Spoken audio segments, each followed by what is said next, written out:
You can move हट gap दे दीजिए मुझे, थोड़ा जगह बना दीजिए।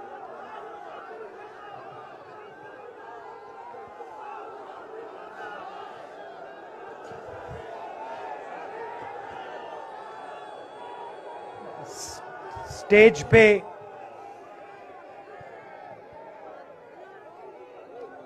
वरिष्ठ नेता, कांग्रेस पार्टी के वरिष्ठ नेता, विपक्षी दल के वरिष्ठ नेता, हमारे प्यारे कार्यकर्ता, भाइयों और बहनों, प्रेस के हमारे मित्रों, आप सबका यहां बहुत बहुत स्वागत।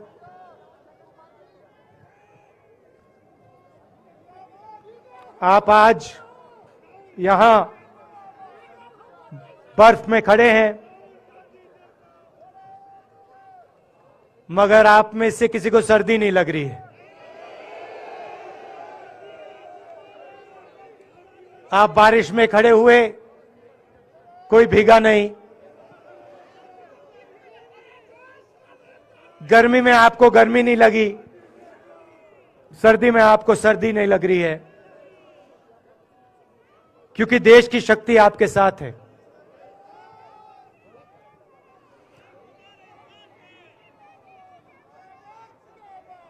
प्रियंका की बात मैं सुन रहा था। प्रियंका ने कहा मेरे मैसेज के बारे में, प्रियंका ने कहा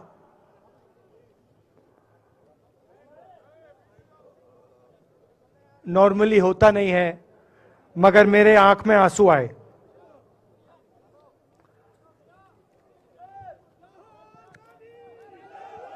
क्योंकि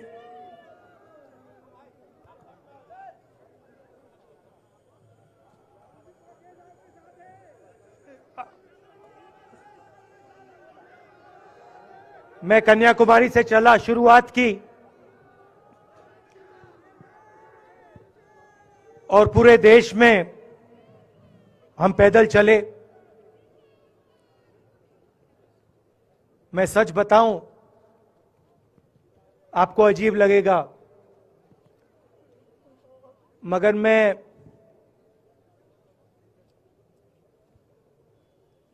बहुत सालों के लिए हर रोज 8-10 किलोमीटर दौड़ता हूं। तो मैंने सोचा था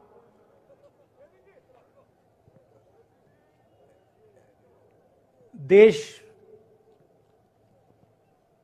कन्याकुमारी से कश्मीर चलने में इतनी मुश्किल नहीं होगी। मेरे दिल में था कि आसान होगा, फिजिकली मेरे लिए ये मुश्किल काम,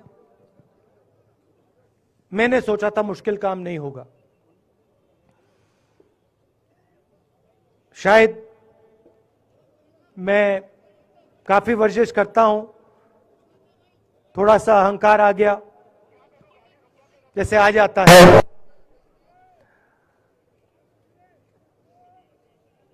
मगर फिर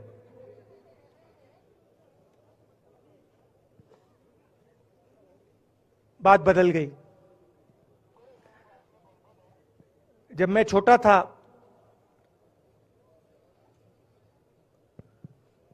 फुटबॉल खेलता था,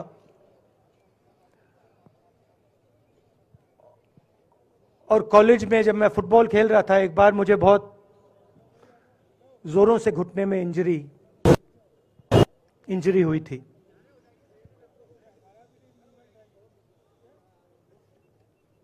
मैं उसको भूल गया था।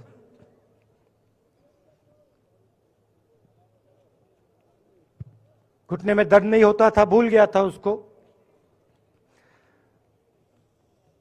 दर्द गायब हो गया था। मगर कन्याकुमारी से 5-7 दिन बाद घुटने में प्रॉब्लम आई, और जबरदस्त प्रॉब्लम आई।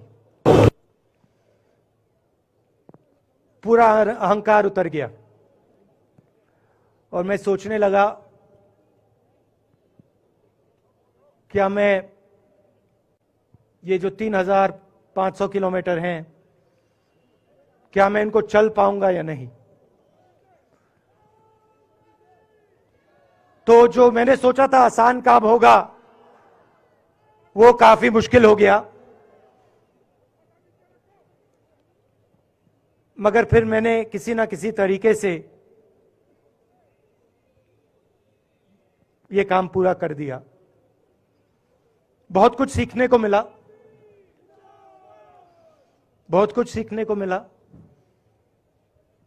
मैं आपको बोलूं तो दर्द सहना पड़ा काफी, मगर सह लिया।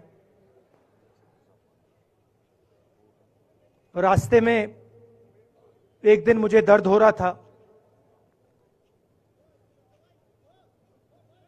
काफी दर्द हो रहा था, और मैं सोच रहा था अब 6-7 घंटे और चलने हैं।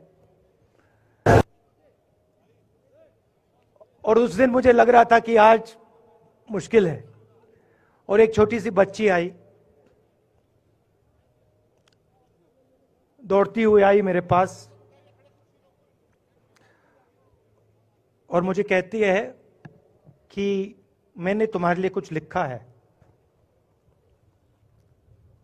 मगर तुम अभी मत पढ़ो, इसको बाद में पढ़ना।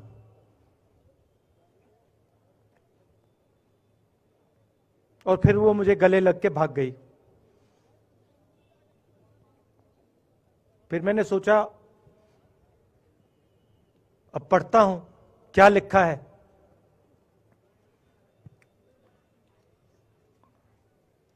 तो उसने लिखा था कि मुझे दिख रहा है कि आपके घुटने में दर्द है, क्योंकि आप जब उस पैर पे वजन डालते हो तो आपके चेहरे पे दिखता है कि दर्द है। मगर मैं आपको बताना चाहती हूं कि मैं आपके साथ कन्याकुमारी नहीं चल सकती हूं, क्योंकि मेरे माता पिता नहीं चलने दे रहे हैं। मगर मैं दिल में आपके साथ, आपके साइड में चल रही हूं, क्योंकि मैं जानती हूं कि आप अपने लिए नहीं चल रहे हो, आप मेरे लिए चल रहे हो, और आप मेरे भविष्य के लिए चल रहे हो। और उसी सेकंड में, पता नहीं अजीब सी बात है, उसी सेकंड मेरा दर्द उस दिन के लिए गायब हो गया। दूसरी बात, मैं चल रहा था और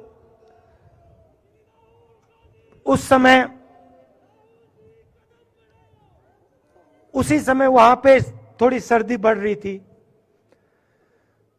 सुबह का समय था और 4 बच्चे आए।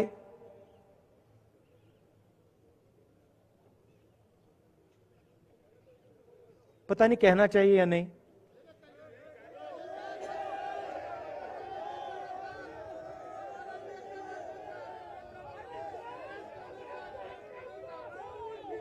तो कह देता हूं, छोटे से बच्चे थे, भिखारी थे, भीख मांगते थे, और मेरे पास आए। कपड़े नहीं थे, मैंने देखा, शायद मजदूरी भी करते थे तो थोड़ी मट्टी थी उन पे। खैर, मैं ये चीजें देखता नहीं हूं, तो मैं उनके साथ गले लगा, घुटनों पे गया, ऐसे उनको पकड़ा मैंने, क्योंकि मैं उनकी लेवल पे रहना चाहता था। और फिर, नहीं सुनिए, मैं ये बात कहना नहीं चाह रहा था, मगर कह दूंगा। तो उनको ठंड लग रही थी, वो कांप रहे थे, शायद उनको खाना नहीं मिला था, छोटे बच्चे मजदूरी कर रहे थे।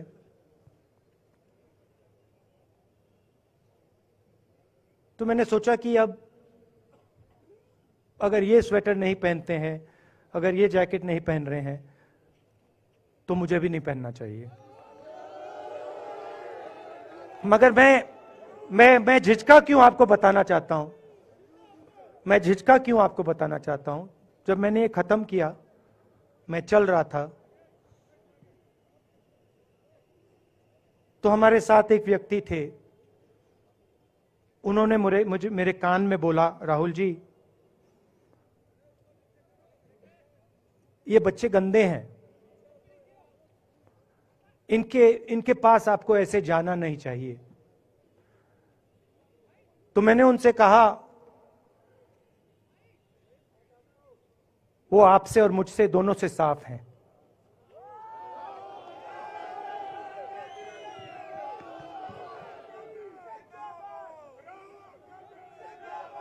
तो देश में कभी कभी यह विचारधारा दिखाई दे जाती है। दूसरी बात आपको बता देता हूं, शायद लोगों को अच्छी ना लगे। जब मैं चल रहा था, आपने देखा होगा कि बहुत सारी महिलाएं रो रही थी। आपने देखा? आपको मालूम है क्यों रो रही थी? नहीं, उसमें से बहुत सारी महिलाएं इमोशनल थी, मुझसे मिलकर रो रही थी, मगर उसमें बहुत सारी ऐसी भी महिलाएं थी जिन्होंने मुझे बोला कि उनके साथ बलात्कार हुआ है, उनको किसी ने मोलेस्ट किया है, उनके किसी रिश्तेदार ने उनको मोलेस्ट किया है। और जब मैं उनसे बोलता था, बहन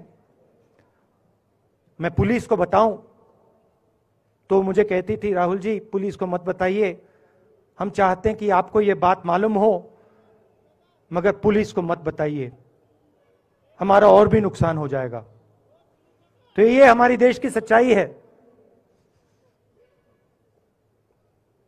ऐसी बहुत सारी और मैं कहानियां आपको बता सकता हूं।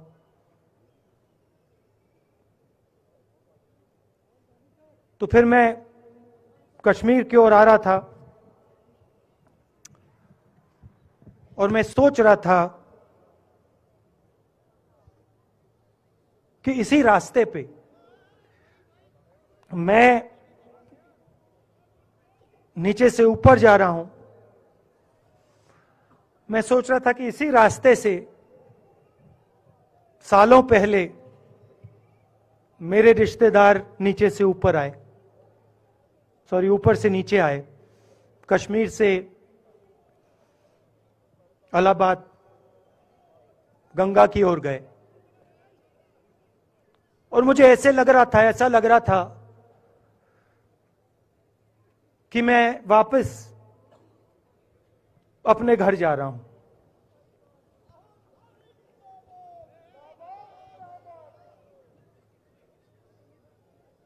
घर मेरे लिए, जब से मैं छोटा था, मैं सरकारी घरों में रहा हूं, मेरा अपना घर नहीं है। तो मेरे लिए घर, जिसको जो स्ट्रक्चर होता है, उसको मैंने कभी घर नहीं माना। वो मेरे लिए, मैं कहीं भी रह लूं, वो एक इमारत होती है, वो घर नहीं होता है। घर मेरे लिए एक सोच है, एक जीने का तरीका है, एक सोचने का तरीका है।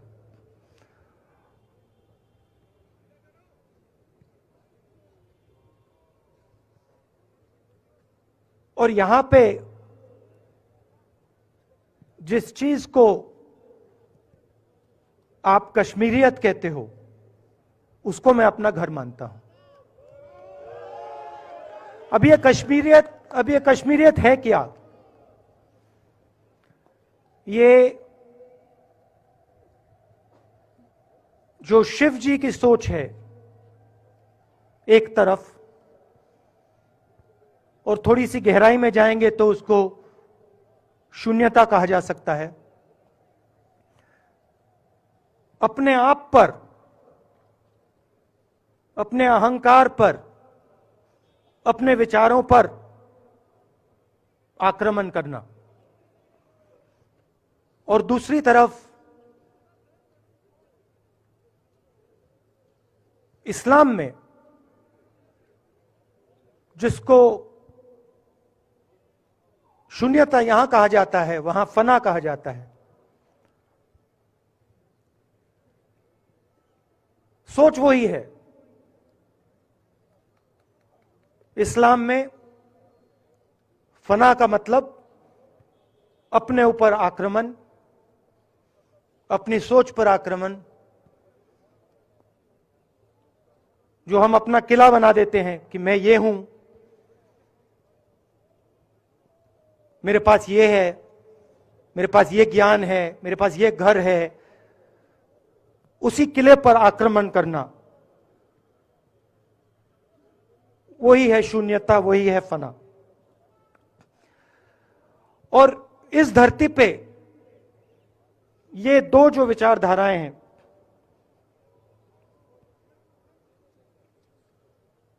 इनका एक बहुत गहरा रिश्ता है और ये सालों से रिश्ता है,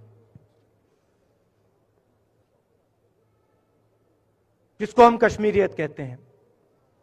यही सोच बाकी स्टेट्स में भी है। गांधी जी वैष्णव जनतों की बात करते थे, जिसको हम यहां शून्यता, फना कहते हैं, उसको गुजरात में वैष्णव जनतो कहा जाता है। असम में शंकर देव जी ने भी यही बात कही। कर्नाटक से हमारे यहां जो लोग आए हैं, वहां बसवा जी ने यह बात कही। केरल में नारायण गुरु ने ये बात की। महाराष्ट्र ने ज्योतिबा फुले जी ने यह बात की। और यहां इसको हम कश्मीरियत कहते हैं। लोगों को जोड़ना और दूसरों पर आक्रमण नहीं करना, अपने आप पर आक्रमण करना, अपनी कमी देखना।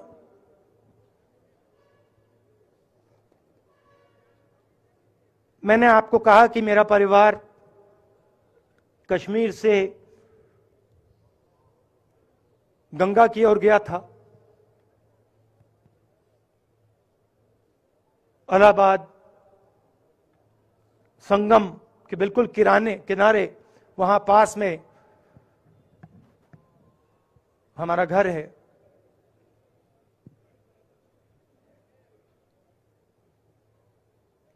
तो जब यहां से वो वहां गए, उन्होंने कश्मीरियत की जो सोच थी उसको गंगा में डाला था। गंगा में ले गए उस सोच को और उत्तर प्रदेश में उस सोच को फैलाया था, जिसको उत्तर प्रदेश में गंगा जमुना तहजीब कहा जाता है।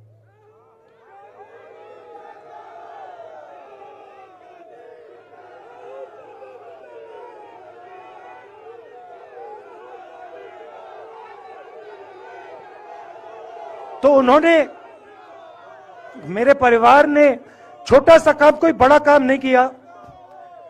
जो आपने उनको सिखाया, जो जम्मू कश्मीर के लोगों ने उनको सिखाया, लद्दाख के लोगों ने सिखाया, क्योंकि उसमें बौद्ध धर्म भी है, उनके पास भी वही सोच, शून्यता की सोच उधर भी है। वो उसको ले गए और उस विचारधारा को, सोच को गंगा में उन्होंने रखा। तो मैं ये सोच रहा था जब यहां आ रहा था, पैदल चल रहा था, और मुझे सिक्योरिटी वालों ने कहा था कि देखिए, आप पूरे हिंदुस्तान में चल सकते हो,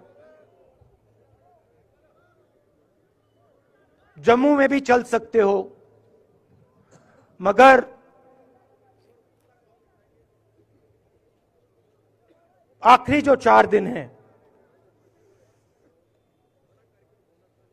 कश्मीर में, आपको गाड़ी से जाना चाहिए।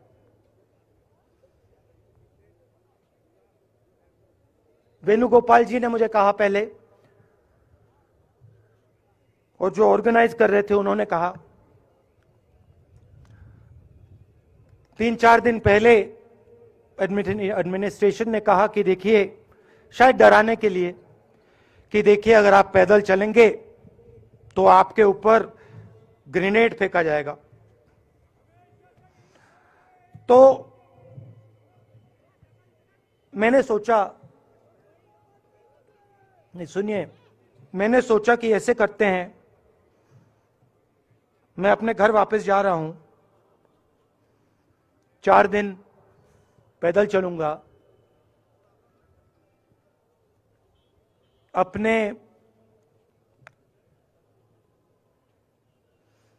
घर के जो लोग हैं उनके बीच में चलूंगा। और मैंने सोचा कि जो मुझसे नफरत करते हैं उनको क्यों ना मैं एक मौका दूं कि मेरी सफेद शर्ट का रंग बदल दें, लाल कर दें।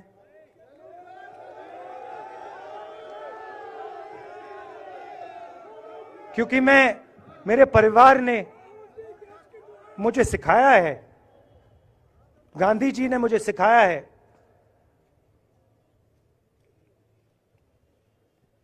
कि अगर जीना है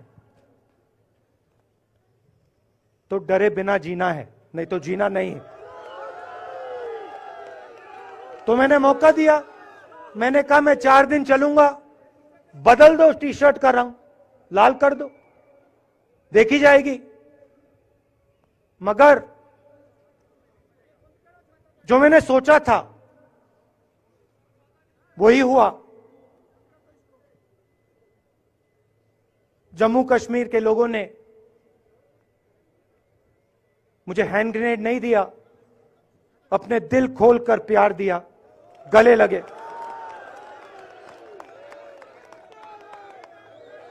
और मुझे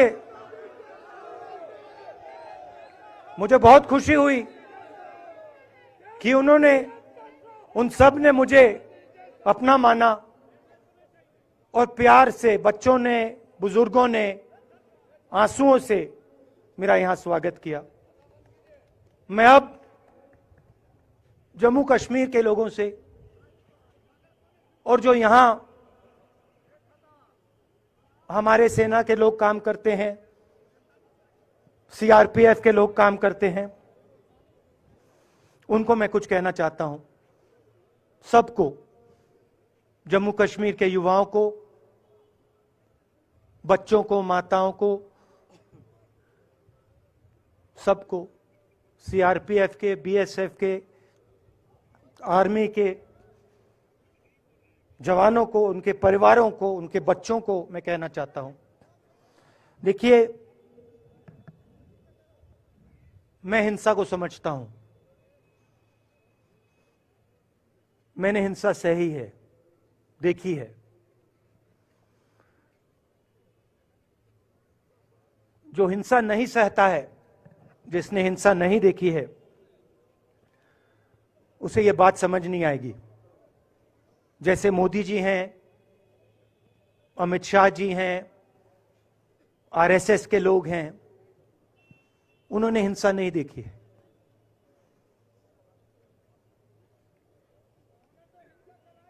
डरते हैं, नहीं डरते हैं, देखिए डरते हैं।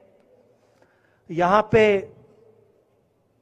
हम 4 दिन पैदल चले, मैं आपको गारंटी देके कह सकता हूं कि बीजेपी का कोई नेता ऐसे नहीं चल सकता है।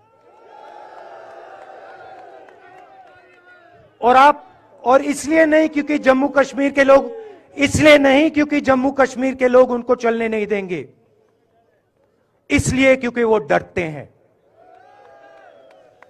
खैर, मैं अपने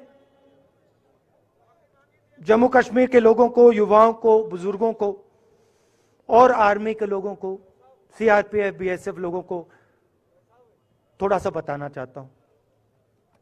देखिए, मैं जब 14 साल का था,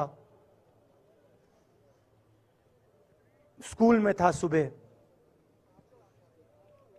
ज्योग्राफी की क्लास में था, मैं पढ़ रहा था, सामने बैठा था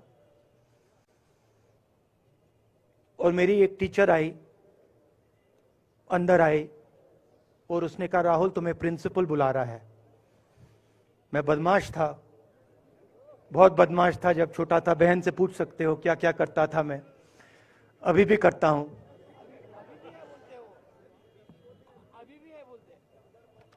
मैंने सोचा प्रिंसिपल बुला रहा है, मैंने कुछ गलती की होगी, अब मार पिटेगी। वहां पे केनिंग होती थी, मैंने सोचा था अब केनिंग होगी मेरी। मगर जब मैं चल रहा था, जिस टीचर ने मुझे बुलाया उसको देखकर मुझे कुछ अजीब सा लगा। और जब मैं प्रिंसिपल के ऑफिस पहुंचा तो प्रिंसिपल ने कहा राहुल तुम्हारे घर से फोन कॉल है।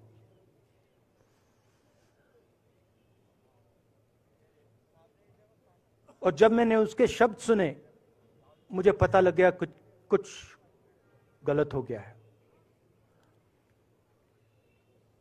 मेरे पैर कांपे और मैंने जैसे फोन अपने कान पे लगाया तो मेरे मां के साथ एक औरत काम करती है, वो चिल्ला रही थी राहुल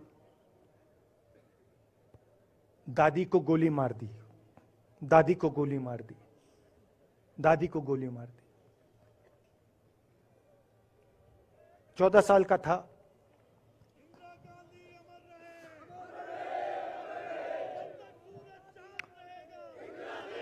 देखिए ये जो मैं कह रहा हूं, ये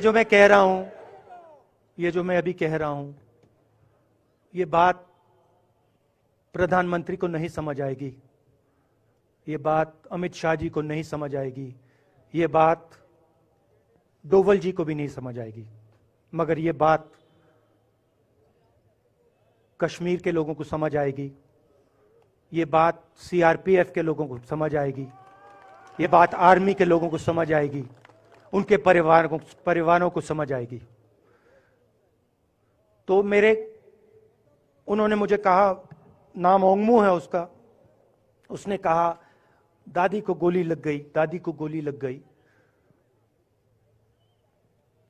और फिर मुझे गाड़ी में वापस ले गए, प्रियंका को मैंने स्कूल से उठाया, मैं वापस गए।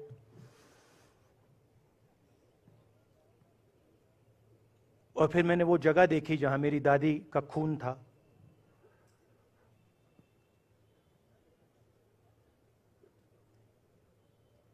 पापा आए, मां आई। मां बिल्कुल हिल गई थी, बोल नहीं पा रही थी।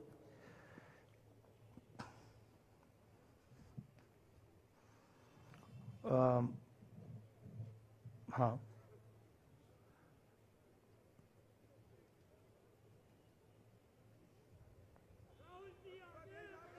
फिर क्या हुआ? तो जो हम लोग हैं जिन्होंने हिंसा देखी है,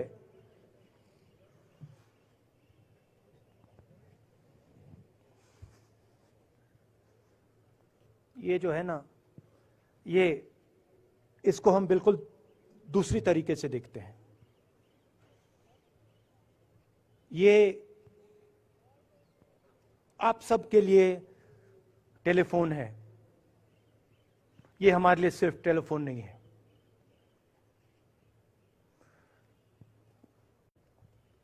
उसके बाद 6-7 साल बाद मैं अमेरिका में था और फिर से टेलीफोन आया। 21 में टेलीफोन आया। जैसे बहुत सारे, जैसे जो पुलवामा में हमारे सैनिक मरे थे, उनके घर टेलीफोन आया होगा। हजारों कश्मीरी लोगों के घर टेलीफोन आया होगा। सेना के परिवारों को टेलीफोन आया होगा। वैसा ही टेलीफोन आया। पिता के एक दोस्त थे, उन्होंने मुझे फोन किया और कहा राहुल बुरी खबर है। मैंने उनसे कहा मैं जानता हूं, पापा मर गए। कहते हैं हाँ। मैंने कहा धन्यवाद, फोन रख दिया। तो मेरा कहना है जो हिंसा करवाता है, जैसे मोदी जी हैं, अमित शाह जी हैं, अजीत डोवल जी हैं, आरएसएस के लोग हैं, वो इस बात को समझ नहीं सकते हैं, वो दर्द को समझ नहीं सकते हैं। हम समझ सकते हैं। पुलवामा के जो सैनिक थे, उनके बच्चों के दिल में क्या हुआ मैं जानता हूं। मेरे दिल में वही हुआ है जो यहां पे कश्मीर में लोग मरते हैं, उनके दिल में क्या होता है। जो फोन कॉल आता है क्या लगता है, वो मैं समझता हूं, मेरी बहन समझती है। तो कल किसी जर्नलिस्ट ने मुझसे पूछा यात्रा का क्या लक्ष्य है।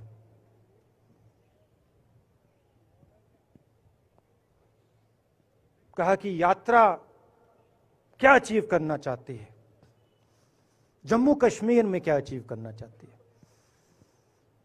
मेरे उस समय दिमाग में आया, मगर मैंने कहा नहीं बोलता हूं, कल भाषण में बोलूंगा। यात्रा का लक्ष्य है कि ये जो फोन कॉल हैं, चाहे ये आर्मी के हों, चाहे सीआरपीएफ के हों, चाहे ये कश्मीर के लोगों के हो, ये फोन कॉल बंद हो जाए।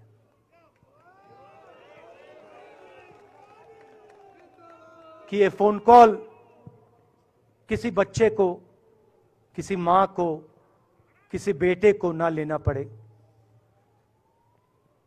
मेरा लक्ष्य ये जो फोन कॉल हैं, इनको बंद करने का है। अब देखिए, बीजेपी आरएसएस के लोग आक्रमण किस चीज पे कर रहे हैं। मुझे गाली देते हैं, मैं उनका धन्यवाद करता हूं, क्योंकि मैंने आपको शून्यता की बात की, शिव की बात की, उसको मैं समझता हूं। और मैं दिल से उनका धन्यवाद करता हूं कि जितना भी वो मेरे ऊपर प्रेशर डालें, जितनी भी गाली लगाएं, जो भी वो करें, उससे मैं सिर्फ सीखता हूं। तो मैं एक प्रकार से उनका धन्यवाद करता हूं। मगर जो मैंने आपको बात बोली पहले, चाहे वो कश्मीरियत है, चाहे वो वैष्णव जनतो है, चाहे वो शंकर देव जी हैं, बसवा हैं, नारायण गुरु हैं, तिरुवल्लुवर हैं, जो तमिलनाडु के बड़े पोएट हैं, फूले जी हैं, और जो कश्मीरियत हैं, ये इस विचारधारा पे आक्रमण कर रहे हैं। और ये जो विचारधाराएं हैं, ये इस देश की नींव है, इस देश की फाउंडेशन है। और आपने जो किया, जो यात्रियों ने किया, हम सब ने किया, इस विचारधारा की रक्षा के लिए किया है। मैंने ये काम अपने लिए नहीं किया, मैं ऐसा काम अपने लिए कभी कर ही नहीं सकता हूं। मैंने ये काम हमारे कांग्रेसी मित्रों को ये अच्छा ना लगे, मगर मैंने ये काम कांग्रेस पार्टी के लिए भी नहीं किया है। मैंने ये काम, और हम सब ने ये काम हिंदुस्तान की जनता के लिए किया है। और हमारी कोशिश है कि जो विचारधारा इस देश की नींव को तोड़ने की कोशिश कर रही है, जो विचारधारा इस देश की नींव को तोड़ने की कोशिश कर रही है, उसके खिलाफ हम खड़े हों, मिलकर खड़े हों, नफरत से नहीं, क्योंकि वो हमारा तरीका नहीं है, मोहब्बत से खड़े हों। मैं जानता हूं कि अगर हम मोहब्बत से खड़े होंगे, प्यार से बात रखेंगे, तो हमें सफलता मिलेगी। और उनकी जो विचारधारा है, उसको हम सिर्फ हराएंगे नहीं, मगर उस विचारधारा को हम उनके दिलों से निकाल देंगे। तो आपने, देश की जनता ने हमारा समर्थन किया। हमारी कोशिश है कि हमें, बीजेपी ने एक जीने का तरीका, राजनीतिक तरीका दिखाया है। हमारी कोशिश है कि हम एक और तरीका, जो हिंदुस्तान का तरीका है, मोहब्बत का तरीका है, वो हम देश को दिखाएं। हम देश को याद दिलाएं कि हिंदुस्तान मोहब्बत का देश है, इज्जत का देश है, भाईचारे का देश है। तो हमने जो कहा था, छोटा सा कदम लिया है, बड़ा कदम नहीं है। नफरत के बाजार में मोहब्बत की दुकान खोलने की कोशिश की। धन्यवाद। जय हिंद।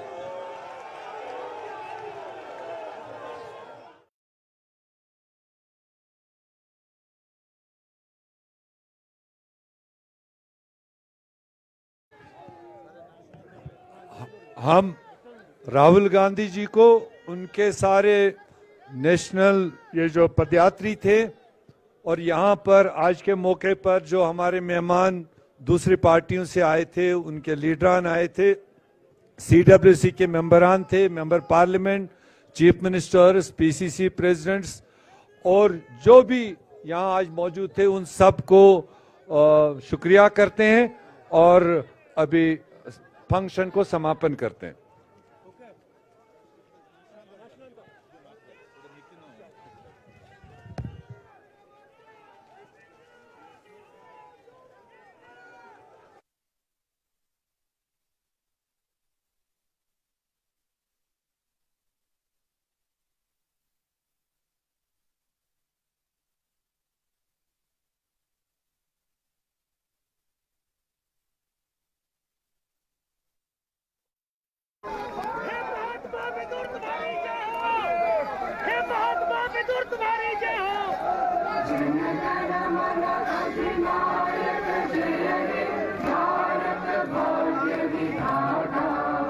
पंजाब सिंध गुजरात मराठा द्राविड उत्कल बंगा विंध्य हिमाचल यमुना गंगा उज्जल जलधि तरंगा तव शुभ नामे जागे तव शुभ आशीष मांगे गाहे तव जय गाथा जन गण मंगलदायक जय हे भारत भाग्य विधाता जय हे जय हे जय हे जय जय जय जय हे।